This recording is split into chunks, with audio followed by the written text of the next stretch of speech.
Alright, देखिए बच्चों, अब हम बहुत इंपॉर्टेंट बात करने वाले हैं। बेसिकली आपका बायो से जितनी भी ड्रग्स का आपके सिलेबस में दिया हुआ है, बायो से एक ऐसा टॉपिक है जो कि बहुत ही आसान है। इसको लिखने का पैटर्न आपको पता होना चाहिए, किस तरीके से कितनी बातें आपको लिखनी है। सबसे पहले बायो से इंपॉर्टेंट है आपका बायो से सारे इंपॉर्टेंट है, चूंकि आपको सारा बहुत आसान तरीके से बता दिया जाएगा, आप सारा कुछ कर लेंगे। सबसे पहले हम स्टार्ट करेंगे बायो एसे ऑफ इंसुलिन की। देखिए बच्चों, कोई भी बायो एसे आपका एग्जामिनेशन में आता है, आपको ये लिखना जरूरी है कि उस पर्टिकुलर बायो एसे का जो फेमस जो मेथड है वो कितने हैं। तो जिस तरीके से बायो एसे ऑफ इंसुलिन में हम बात करते हैं, हम क्या पढ़ने वाले हैं? Bio essay of insulin. तो बच्चों, बायो एसे ऑफ इंसुलिन में एक मेथड कौन सी है? रैबिट मेथड, और एक है माइस मेथड, राइट। दोनों में क्या डिफरेंसेस है ये मैं आपको बता दूंगा, लेकिन इस बात का आपको ध्यान रखना है कि आपके अगर एग्जामिनेशन में बायोएस से लिखने को आता है, बायोएस ऑफ इंसुलिन जो आज मैं पढ़ा रहा हूं, तो उसमें आपको नाम मेथड तो दोनों के लिखने हैं, लेकिन एक ही मेथड को इलेबोरेट करके लिखना है। आपको दोनों मेथड को इलेबोरेट करके नहीं लिखना है। मींस आपका बायो से कुछ भी आए, आपकी जितनी भी मेथड हो, लेकिन कोई एक मेथड को ही आपको इलेबोरेट करना है। तो बायस से ऑफ इंसुलिन में हमने क्या देखा? There are two methods, rabbit method and mice method, right. तो इसमें बेसिकली बायस से ऑफ इंसुलिन में क्या है? सबसे पहले देखिए, इसमें आपकी तीन फेजेस होंगी। आपको जितना भी बायस से का पैटर्न में पढ़ाने वाला हूं, उसमें तीन फेजेस आपकी आएंगे। तो कुछ चीजें इसमें कॉमन है, जो कि आपको एक, अगर आप पैटर्न समझ जाते हैं तो आप आसानी से क्वेश्चन को अटेम्प्ट कर ले जाएंगे। देखिए, सबसे पहले होगा आपका प्रिपरेटरी फेज, प्रिपरेशन फेज जिसको बोलते हैं। क्या बोलते हैं हम? Preparation phase. दूसरे पार्ट में आपका क्या है? Experimental procedure. सेकंड क्या हुआ आपका? Experimental procedure. और थर्ड में बच्चों आपका है डेटा एनालिसिस। अब जबकि आपने ये तीन चीजें रिमाइंड कर ली कि तीन चीजें आपका, सबसे पहला है आपका प्रिपरेटरी फेज, एक्सपेरिमेंटल वाला, और दूसरा डेटा एनालिसिस। तब आपको इन तीन चीजों के अंदर के सब टॉपिक्स क्या है, वो भी लगभग सारे बायोएसए में सिमिलर हैं। जैसे सबसे पहले आपको प्रिपरेटरी फेज में ethical clearance, animal selection, fasting, preparation of solutions and instruments, इतनी चीजें आपको रखनी है। एक्सपेरिमेंटल प्रोसीजर में group division, base line measurement, insulin administration and blood glucose monitoring, ये चार पॉइंट रहेंगे इसमें। इसमें आपका प्लॉटिंग और result, potency calculation and observation. अब इसके अंदर हम देखते हैं कि पर्टिकुलर हेडिंग्स के अंदर आपको क्या चीजें लिखनी है। देखिए, सबसे पहले आपका एथिकल अप्रूवल। बच्चों, आप कोई भी एक्सपेरिमेंट करने जाते हो किसी भी तरीके का, इस बायोस ऑफ इंसुलिन की बात नहीं है, तो आप एक प्रोटोकॉल, आप एक अपना एक आईएईसी, इंस्टीट्यूशनल एनिमल एथिकल कमेटी, जो एक कमेटी होती है, वो बेसिकली ये आपको इंश्योर करती है कि आप जिस प्रोटोकॉल को बनाए हैं उसको अप्रूव करती है कि इतने एनिमल का यूज आप इस पर्टिकुलर एक्सपेरिमेंट में कर सकते हैं। तो आप कोई भी प्रोटोकॉल करने से पहले आपको आईएईसी से क्लियरेंस चाहिए होता है। तो सबसे पहले आप क्या करते हैं? एथिकल अप्रूवल वाले पॉइंट में आईएईसी, इंस्टीट्यूशनल एनिमल एथिकल कमेटी से आपको क्या चाहिए? क्लियरेंस चाहिए। देखिए बच्चों, कई बच्चे जब इसको देख रहे होंगे इस वीडियो को, तो आपको, जैसे मैंने यहां पे शॉर्ट में लिख के रखा है, आपको थ्योरेटिकल फॉर्म में लिखना है, लेकिन उन चीजों को इंक्लूड जरूर करना है जो मैंने इसके अंदर यहां पे बोर्ड में मेंशन करके रखी है। जैसे आपका एथिकल अप्रूवल में सबसे पहले क्या आ गया कि इंस्टीट्यूशनल एनिमल एथिकल कमेटी द्वारा अप्रूव्ड होना चाहिए।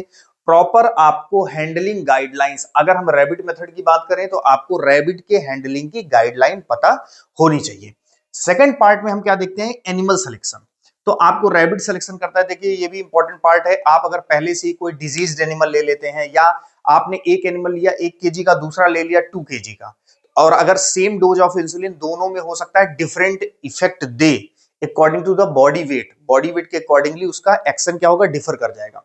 तो मोर एंड लेस बेटर ये होता है कि आप जो एनिमल सिलेक्शन करते हैं उसमें एनिमल का जो वेट होगा वो ज्यादा वेरी ना करें, number one. Number two, healthy animals हो, तो इसमें एक क्राइटेरिया भी दे रखी है कि अगर आपको वेरी करना है, अप्रोक्सीमेटली 2 to 3 किलोग्राम के आपके रैबिट्स होने चाहिए। नंबर टू, 22 से 25 डिग्री सेल्सियस टेम्परेचर में उनको मेंटेन करके रखना चाहिए, और 12 आवर की लाइट एंड डार्क साइकिल को फॉलो करना चाहिए। लाइट एंड डार्क साइकिल का मतलब यह है कि देखिए, किसी एनिमल को आप लाते हो तो उसका डे का टाइम, डे का जो पूरा साइकिल है लाइट का, नाइट का जो पूरा डार्क का साइकिल है, वो पूरा कंप्लीट होना चाहिए, मतलब प्रॉपरली मेंटेन्ड हो, वो लाइट एंड डे साइकिल जो है उसकी प्रॉपरली मेंटेन्ड हो। ऐसा ना हो कि उसको बिल्कुल डार्क स्पेस में ही रखा गया हो और अचानक से आप आके क्या एक्सपेरिमेंट अपना स्टार्ट करते हैं। तो ऐसा कुछ नहीं है, आपका 2 से 3 किलोग्राम के लगभग एनिमल रैबिट्स होने चाहिए एंड 22 से 25 डिग्री सेल्सियस जो ऑप्टिमम टेम्परेचर है उस पे वो मेंटेन होने चाहिए, उस पे उन रैबिट्स को होना चाहिए। रैबिट्स को नहीं होना चाहिए, मतलब उस रैबिट जहां पे हो उसका इन्वायरमेंट होना चाहिए 12 से आवर के लाइट एंड डार्क साइकिल। इसके बाद हम बच्चों देखते हैं फास्टिंग। तो फास्टिंग में क्या है कि 18 से 24 घंटे, कितना 18 टू 24 आवर एक्सपेरिमेंट के 18 से 24 घंटे के पहले आप उसको क्या करेंगे, फास्टिंग में रखेंगे। फास्टिंग मींस आप उसको किसी भी तरीके का फूड एक्सपोज नहीं करेंगे, ओनली क्या देंगे, आप उसको देंगे वाटर। क्या देंगे, water, plain water. Preparation of solution, तो प्रिपरेशन ऑफ सोल्यूशन में देखिए अकॉर्डिंगली आप कितने ग्रुप बनाने वाले हो वो हम एक्सपेरिमेंटल प्रोसीजर में डिसाइड करेंगे, लेकिन आपको मोर एंड लेस पता होता है कि भाई मेरा एक कंट्रोल ग्रुप होगा, स्टैंडर्ड का होगा और एक टेस्ट ग्रुप होगा। टेस्ट ग्रुप मींस जिस टेस्ट ड्रग की मुझे स्ट्रेंथ फाइंड आउट करनी है। कंट्रोल बेसिकली वो ग्रुप होता है जिसमें आपकी स्टैंडर्ड ड्रग डिसॉल्व होती है, उस कंट्रोल ग्रुप में आप उसी को व्हीकल के रूप में देते हो। तो बेसिकली जैसे प्रिपरेशन ऑफ सॉल्यूशंस में आप पहले स्टैंडर्ड इंसुलिन प्रिपेयर करेंगे जिसकी डोज कितनी होगी 1 यूनिट पर एमएल। तो ये चीज आपको वेरी नहीं करनी है अपनी इवैल्यूएशन शीट में, ये जस्ट फिक्स्ड है 1 यूनिट पर एमएल इन स्टेराइल सेलाइन। स्टेराइल सेलाइन में टेस्ट के लिए आप सेम स्ट्रेंथ का टेस्ट फॉलो करेंगे, जो भी आपका टेस्ट होगा जिसकी आप स्ट्रेंथ फाइंड आउट करना चाहते हो। कंट्रोल ग्रुप में आप केवल स्टेराइल सेलाइन दोगे, पर यहां पे स्टेराइल सेलाइन देने का पर्पज इतना है कि आपने स्टैंडर्ड का जो इंसुलिन था उसको किस में डिसॉल्व किया, स्टेराइल सेलाइन में। इसीलिए स्टेराइल सेलाइन का तो अपना खुद का इफेक्ट कुछ नहीं है, यही चेक करने के लिए आप स्टेराइल सेलाइन देते हैं ताकि इस ग्रुप में जो इफेक्ट हो वो श्योरिटी के साथ किसका हो, इंसुलिन का हो, राइट। इंस्ट्रूमेंट में हम बेसिकली कैलिब्रेटेड फॉर्म में ग्लूकोमीटर या बायोकेमिकल एनालाइजर का यूज करते हैं जो कि आपका कैलिब्रेटेड हो, कोई भी जो अवेलेबल हो। देखिए एक्सपेरिमेंटल प्रोसीजर में आपका ग्रुप डिवाइड होगा जिसमें 3 ग्रुप होंगे, control, standard and test. Standard में आपका जो बेसिकली इंसुलिन का डोज है वो कितना है, 0.1 टू 0.2 यूनिट पर केजी रैबिट के अकॉर्डिंगली, राइट। 0.1 टू 0.2 यूनिट पर केजी, राइट। टेस्ट में आप सेम टेस्ट की आप डोज रखेंगे, जितना डोज आप इसकी देंगे सेम डोज टेस्ट की देंगे, तभी आप कोरिलेट करके प्रॉपरली बता पाओगे कि उसकी स्ट्रेंथ क्या है। कंट्रोल में आप क्या दे रहे थे, स्टेराइल सेलाइन, तो यहां हम स्टेराइल सेलाइन देंगे। अच्छा, ग्रुप डिवीजन में बच्चों आपको जो ग्रुप बनाने हैं वो 3 मिनिमम बनाने हैं, कंट्रोल, स्टैंडर्ड और टेस्ट। यहां पे जो नंबर ऑफ रैबिट्स रखने हैं वो मिनिमम 3 रैबिट रखने हैं। मिनिमम वर्ड आप जरूर एग्जामिनेशन में लिखेंगे, 6 भी हो सकते हैं, लेकिन आपको मिनिमम कितने रैबिट रखने हैं, 3 रैबिट पर ग्रुप। तो ये 3 रैबिट पर group, control, standard, test. Standard में इंसुलिन इतना, टेस्ट में सेम आप जो टेस्ट होगा जो भी होगा XYZ केमिकल उसका इतना डोज जो आपने स्टैंडर्ड लिया एग्जैक्टली, एंड स्टेराइल सेलाइन आप किसमें दोगे, कंट्रोल में। बेस लाइन मेजरमेंट क्या है बच्चों, देखो बेस लाइन मेजरमेंट ये है कि जैसे आपको इंसुलिन का, ग्लूकोज का इफेक्ट आप यहाँ पे बेसिकली देख रहे हो, तो आप सबसे पहले ईयर वेन जो होगी रैबिट की ईयर वेन, वहां से आपने पूरे ग्रुप बना लिए, आपने उसकी ईयर वेन से क्या किया, ब्लड सैंपल ले लिया। क्या ले लिया, ब्लड सैंपल। अब ब्लड सैंपल लेने के बाद आपने वो अलग ले लिया, अब ब्लड सैंपल आप ले लिए हैं, उसका आप ग्लूकोज का लेवल बेसिकली चेक कर लेंगे कि कितना ग्लूकोज का लेवल है। अभी तक आपने इंसुलिन नहीं दी, आपने बेसलाइन मेजर, बेसलाइन मींस आपने जस्ट ये प्रिपरेशन करके रखी है, आपने अभी कोई डोज नहीं दिया, आपने ईयर वेन से वो निकाल लिया। अब आप इंसुलिन एडमिनिस्ट्रेशन, तो इंसुलिन एडमिनिस्ट्रेशन में according to your protocol whether you are subcutaneously और इंट्रावेनसली देंगे, इंसुलिन देंगे। अगर आप इंट्रावेनस दे रहे हैं तो कहां पे देंगे, मार्जिनल ईयर वेन में, जहां से आपने ब्लड सैंपल में ब्लड निकाला था, निकाल के उसका ग्लूकोज लेवल आप चेक करते हैं। तो इंसुलिन देने के बाद आपने और टेस्ट में टेस्ट देने के बाद बेसिकली ये स्टेप आपका कंप्लीट हो गया। 0.1 टू 0.2 यूनिट पर केजी आपने इंसुलिन दे दी। नेक्स्ट स्टेप में ब्लड ग्लूकोज मॉनिटरिंग। तो ब्लड ग्लूकोज मॉनिटरिंग में बच्चों आपने पहले तो ग्लूकोज का लेवल ले लिया जब आपने इंसुलिन नहीं दी थी, उसके बाद जब आपने इंसुलिन दे दिया, प्रॉपरली टेस्ट दे दिया, तो आप उन रैबिट से क्या कर लिए, 15 minute, 30 minutes, 60 minutes, 90 minutes and 120 minutes, इतने इतने के गैप में आपने अगेन क्या ले लिया, ग्लूकोज की रीडिंग ले ली। राइट, इस ब्लड सैंपल ले लेके आपने क्या कर लिया, ग्लूकोज की रीडिंग ले ली।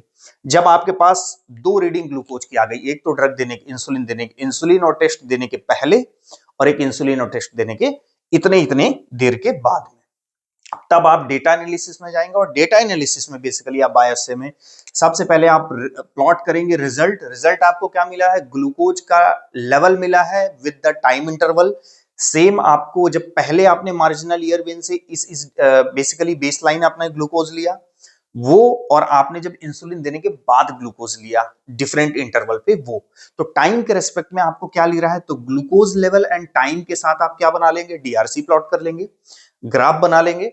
और ग्राफ में बेसिकली आप कंपेयर करेंगे टेस्ट में टेस्ट डोज का इंसुलिन रिस्पांस कर्व और स्टैंडर्ड डोज का insulin response curve. Right, compare करेंगे क्या, इंसुलिन रिस्पांस कर्व टेस्ट का और इंसुलिन रिस्पांस कर्व स्टैंडर्ड का।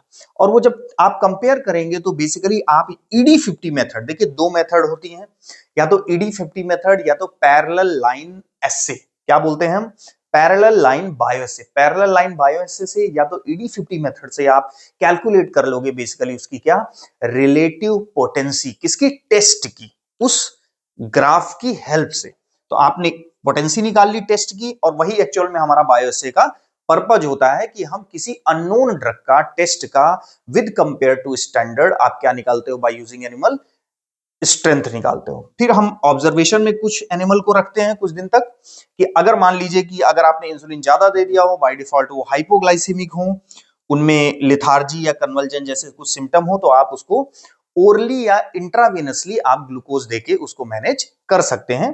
तो ये एक सुपरविजन की बात है कि आपने एक्सपेरिमेंट करने के बाद उसको ऑब्जर्वेशन में रखा कि उस एक्सपेरिमेंट से तो कोई दिक्कत एनिमल को नहीं हो रही है।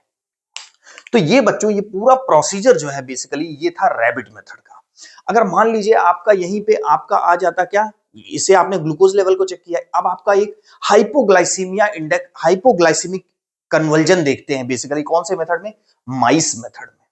सेम चीज आपका सब कुछ सेम रहने वाला है, यही प्रिपरेशन फेज, यही एक्सपेरिमेंटल फेज और यही डेटा एनालिसिस, हर जगह सब कुछ सेम है। लेकिन माइस में आपको कौन सी वेन से आपको बेसिकली ब्लड लेना है, टेल वेन से। किससे लेना है, टेल वेन से। यहां पे आपको नंबर ऑफ रैबिट मिनिमम कितने थे, 3, यहां पे हम कितना रखेंगे, 4 to 6 माइस रखेंगे।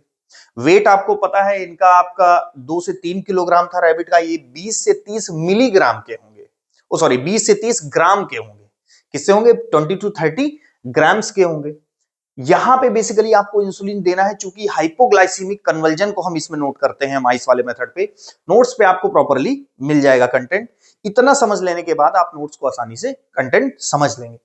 1 यूनिट पर केजी, जबकि यहां पे इंसुलिन बच्चों क्या था, 0.1 टू 0.1 टू 0.2 यूनिट पर केजी, और यहां पे 1 यूनिट पर केजी। तो ये दो मेथड होती है, और उसमें हम लास्ट में क्या देखते हैं, इसमें ग्लूकोज का लेवल चेक किया, उसमें हम हाइपोग्लाइसीमिया की वजह से कन्वर्जन होता है, लाइक ट्विचिंग हो गया, या आपका बेसिकली आपका क्या हुआ, लाइक कन्वर्जन हो गए या लेथार्जिक हो गए। तो इस तरीके के ऑब्जर्वेशन को हम माइस वाले में देखते हैं और उनकी रीडिंग लेते हैं, राइट, कि कितने बार किस टाइम पे हुआ, किस तरीके का कन्वर्जन हुआ, पैटर्न क्या था, तो उसमें हम इस तरीके का देखते हैं। So this is all about the bioassay of insulin. Same इसी तरीके से आपके बायोअसे से जो क्वेश्चन आते हैं वो काफी आसान से आप उसको आसानी से कवर कर सकते हैं। आपको जो मोटा मोटा बेसिक 3 चीजें हैं, ये चीजें बना के लेके चलनी है। कई जगह देखिए भाई, आपका कोई भी बायोअसे हो, ये अप्रूवल का काम आप करोगे, सिलेक्शन का काम आप करोगे, फास्टिंग का करोगे, आप प्रिपरेशन ऑफ सॉल्यूशंस करोगे, इंस्ट्रूमेंट करोगे, तो ये चीजें कॉमन है। तो आप हेडिंग्स को जरूर लर्न कर लीजिए, ताकि एट लीस्ट अगर आप बिल्कुल ही ब्लैंक हैं तो भी आप वहां पे कुछ लेके लिख सकते हैं। So this is all about the bioassay of insulin. Thank you very much.